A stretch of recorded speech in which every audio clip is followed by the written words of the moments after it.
Hello, my name is Brandel France de Bravo, and this is my book, Motherloose. And I want to take this opportunity to wish Accents happy 15th birthday.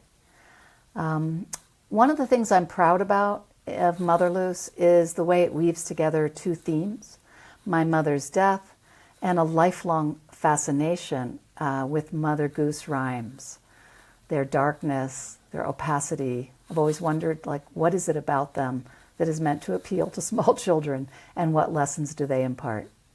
So I'm going to read 3 poems. The first is the opening poem, The Old Woman in the Shoe. You may remember her. She had so many children, she didn't know what to do. So The Old Woman in the Shoe. Moored in bramble, but still I tell them, row. What else can I do with these charges, bothersome as bunions? In the dark of the hull, their sequin sweat catches light, and they turn orphaned faces toward it, gulping air from the open portholes. I removed the laces after Dimple Dan died, hid them below deck. Oar breath and the clatter of shackles keep time as one by one the children fold, forehead to knees. Singing softly, I carry the weary to the bow where 5 cots wait, and pitch the dead into the toss and royal of thorn. Life is a tight fit. For dinner I give them broth, shouting, cup your hands, them that's got the will knows not to mind the scald. What does not leak is lapped, but the bread is mine. I eat the crust, throw away the rest for all to see, and search the horizon with my glass, squint for delivery. Hear my lullaby. Someday the anchor will lift. This cargo a memory, I will let my sails out, pull them taut as I see fit. Captain of my shoe, my tongue will take me where I want to go. And the next poem is a prose poem, and it's inspired by Mary Had a Little Lamb. It's called A Perfect Sacrifice, Still It Lingered Near. Spring had come, and the pear trees, sheared of their white blossoms, were flaunting new green skin. Mary decided to skip school. She called the lamb and told her to meet at Nails Like New.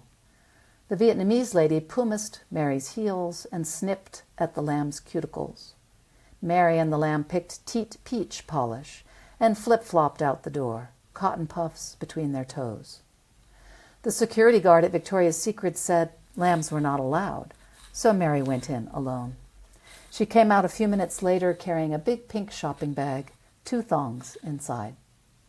At the food court, they got diet sodas and headed to Mary's house because her parents were at work. Let's try on each other's clothes, said Mary. Awesome, said the lamb. Mary wrapped herself in the lamb's fleece. God, it's so warm.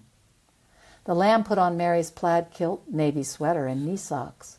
I'm going to follow the rules now, the lamb giggled, giving a little salute. Mary looked at the lamb, and a current ran through her more powerful than the sight of Nick's number pulsing on her cell phone. It was like the thread pull between her legs whenever Nick's breath filled her ear. Only the hollow feeling was in her stomach and spreading to every part of her. The fleece slid from Mary's shoulders. She touched her mouth, saliva gathering at the corners. It was a maw. And I'll close with The Night Kitchen, which draws on 2 separate Mother Goose rhymes. One is Hey Diddle Diddle, and the other is about the 3 blind mice. The Night Kitchen. It all began with a sleepless moon, counting cows and covering the counters with sudsy light. The dented and rusty still speak of that night, how back in the day they used to dine with the dish and spoon, and the young follow in their footsteps. The trivet eloped with the teapot, the spatula proposed to the pan, and somewhere, they say, the sieve and whisk are shacking up. But the carving knife keeps company with no one. Head buried deep in a wooden block, he shuns the dull familiar, this futile utensil love. Let them tie their knots. He will write mash notes to occlusive consonants, the plosive D, of divide, divorce, and sometimes at night he can be heard moaning softly, stirred by the glint of memory, the firm grip of the farmer's wife, the three tails writhing, the mice who never saw what was coming. Thank you.